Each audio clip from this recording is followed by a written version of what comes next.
Bienvenue sur Tribune du mariage.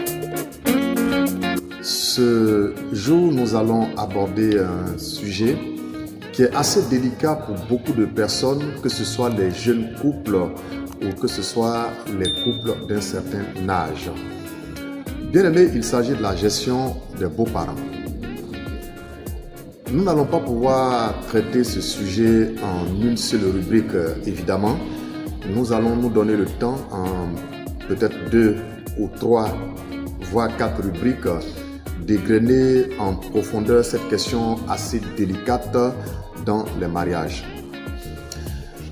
Beaucoup de foyers, beaucoup de couples sont soit consolidés ou soit détruits pour la mauvaise gestion de la question des beaux-parents, que ce soit les parents de la dame ou que ce soit les parents de l'homme.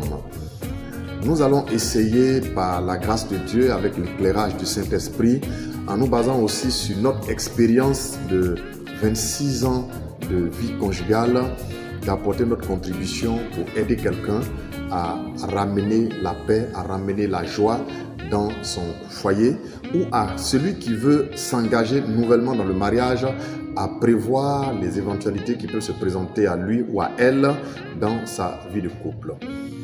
La question des beaux-parents est complexe, c'est pourquoi pour nous, nous avons l'habitude de dire que le mariage, il unit 2 personnes, mais son implication va au-delà des 2, ça implique de nombreuses personnes.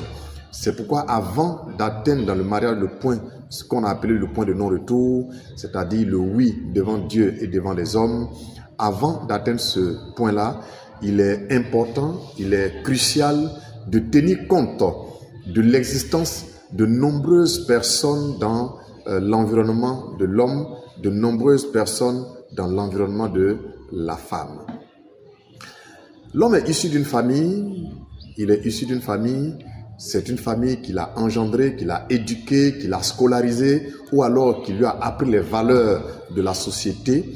La femme aussi est éduquée et née et éduquée d'une famille. C'est cette famille-là qui l'a vu naître, qui l'a éduqué, qui lui a appris les valeurs sociales, qui l'a scolarisé éventuellement.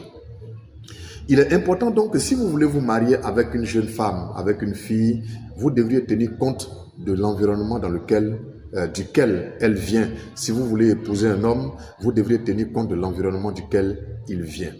Il est important. Il est important. Surtout pour nous en Afrique, nous devons comprendre que notre culture africaine est différente, pour ne pas dire au diapason, de la culture européenne.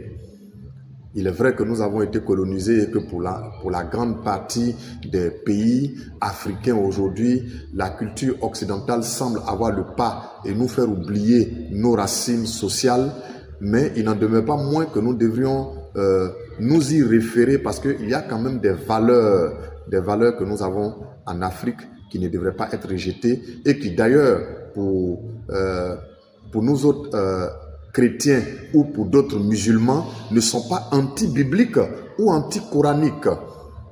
Alors il faut en tenir compte. Ce que je veux dire aujourd'hui à quelqu'un qui désire se marier ou alors qui est dans le mariage, c'est que le premier élément dont il faut tenir compte dans la gestion des beaux-parents, c'est la considération que nous leur devons.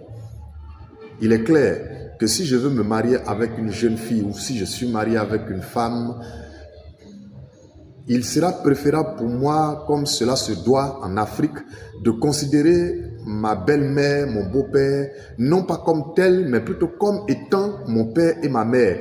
La même considération que je peux avoir, le même respect et la même dévotion que je peux avoir envers ma belle-mère, envers mon père, envers ma mère, il sera intéressant que j'ai cette même considération-là envers mon beau-père, envers ma belle-mère.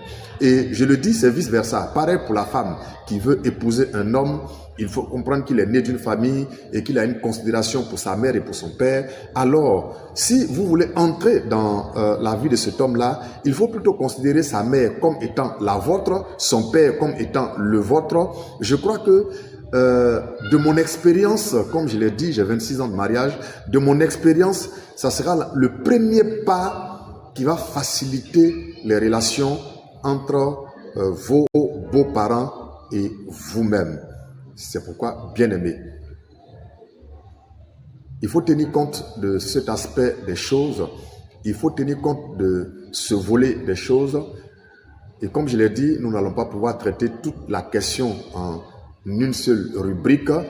Nous allons nous limiter ici aujourd'hui en retenant que, pour faciliter les choses, je considère la mère de ma femme comme étant la mienne, son père comme étant le mien, et que la femme, elle aussi, considère le père de son mari comme étant le sien et la mère de son mari comme étant la sienne.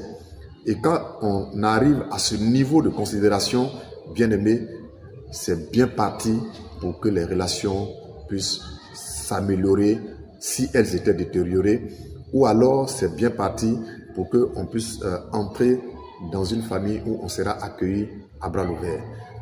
Que Dieu vous bénisse en espérant qu'on se retrouve très bientôt. N'oubliez pas de vous abonner sur Tribune du mariage et inviter quelqu'un à s'abonner aussi. Ça pourrait faire du bien, ça pourrait sauver une famille, ça pourrait sauver un mariage. Que Dieu vous bénisse et shalom shalom.